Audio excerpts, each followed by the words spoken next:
इसकी सुनो। कुछ लोग बताते कि मरने के बाद शरीर के अंगों का दान कर देना चाहिए, इससे पुण्य मिलता है। लेकिन शास्त्र बताते हैं कि मृत्यु के बाद समस्त शरीर अग्नि का होता है और मृत शरीर से छेड़छाड़ नहीं करनी चाहिए। यही क्या ये सही है? बिल्कुल यही सही है। मृत शरीर के साथ छेड़खानी नहीं करनी चाहिए। अग्नि संस्कार होना चाहिए और उनकी अस्थियों को गंगा जी में प्रवाहित करना चाहिए।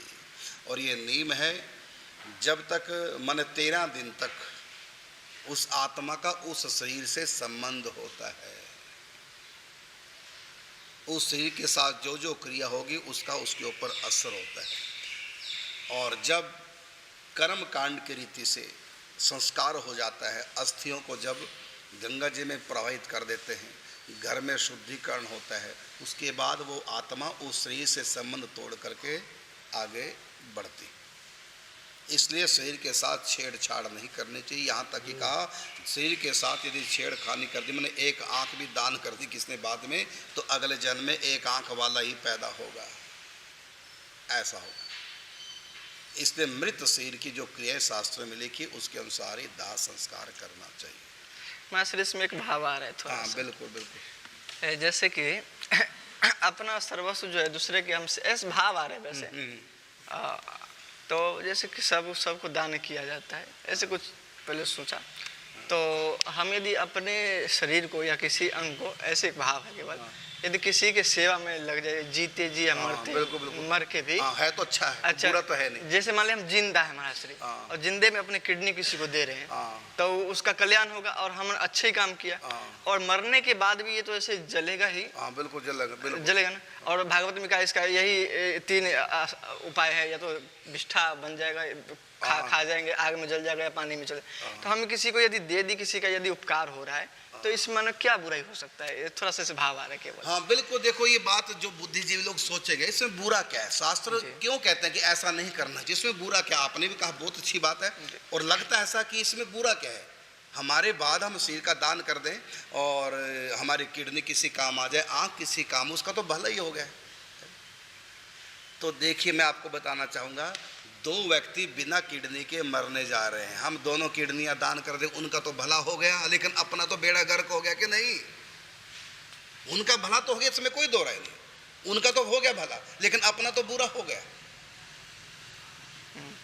तो हम कभी भी ऐसी क्रिया ना करें कि अपना बुरा करें। पहली बात तो हमको अपना कल्याण करना है और उसके बाद दूसरे का भी कल्याण का ध्यान रखना है। लेकिन दूसरे का केवल ध्यान रखे से, हमारे यहाँ का दान के लिए भी कहा कि 10वां हिस्सा दान करो, मतलब अपने लिए भी बचा के रखो। यदि सारा का सारा दान करोगे, सामने वाले को तो भला है, लेकिन अपना बेड़ा गर्क है, ना खा पाएंगे। सारा का सारा दान कर दिया। अब दान करना तो अच्छी बात है, क्या सारा दान कर दें? तो हम परोपकार तो करें, इस ढंग से करें कि अपना बुरा ना हो जाए। अब हम माला करते हैं, दया आ गई इसके पास माला नहीं, चलो अपनी माला दे दे। अपनी माला तो उसको दे दी, उसको वो पता नहीं क्या करेगा, माला का करेगा कि नहीं भजन, लेकिन अपना तो भजन छूट गया।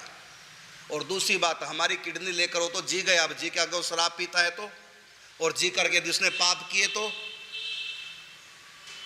समझना बात को। इसलिए हमारे यहाँ कहा कि दान भी देश काल पात्र को देखकर करना चाहिए। हमारे बात तो कोई भी शराबियों की किडनियां खराब होती हैं और पैसा उनके पास खूब है, तभी शराब पी रहे हैं, तो वो जाएंगे तो उनको किडनी चाहिए, हमारी किडनी उनको लग गई। अब हमारी किडनी ने उनको जीवन दिया और कर क्या रहे? जीवन से शराबें पी रहे हैं, पाप कर रहे हैं।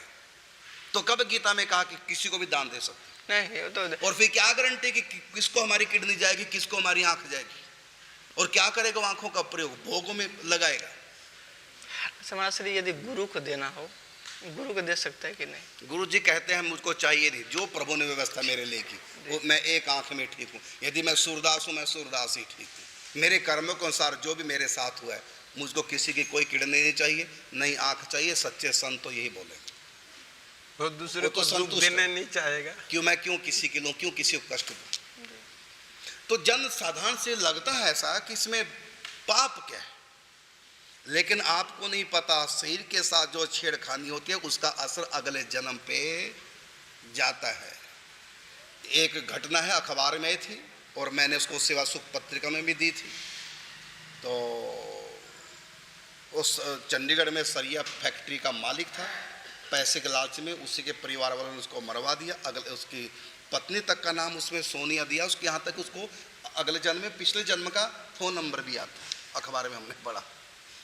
और उसको जय सरिया जहाँ मारा गया, इस जन्म में भी उसका वहाँ निशान था, अगले जन्म में भी उसका असर होता है।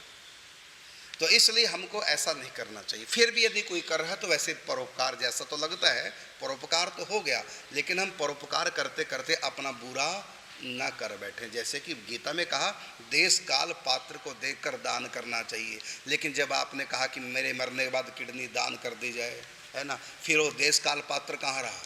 फिर तो कोई भी आएगा, शराबी भी आएगा, उसको भी तुम्हारी किडनी जाएगी। तो तुम्हारी किडनी का किया क्या उसने? अब तुम्हारी किडनी कर क्या रहेगी उसके पेट में जा करके? उसको शराबी बना रही है, वो शराब पिएगा, उसका सारा पाप, क्योंकि जीवन हमने दिया, वो पाप हमारा भी। इसलिए तो बच्चे यदि पाप करते हैं उसका कुछ अंश पिता को भी मिलता है, क्योंकि पिता ने पैदा किया, पिता ने अच्छे बुरे संस्कार दिए। क्यों नहीं पिता ने उसको अच्छे संस्कार दिए? तो पिता की जिम्मेदारी बनती थी। यहाँ तक कि शिष्य का पाप गुरु को भी लगता है, शास्त्र में लिखा है कि जब गुरु बने तो क्यों नहीं अच्छे संस्कार अपने शिष्य को दिए। तो इसी प्रकार हमारी किडनी जिसको जाएगी, यदि वो शराबी को चली गई, उस शराब का पाप हमको भी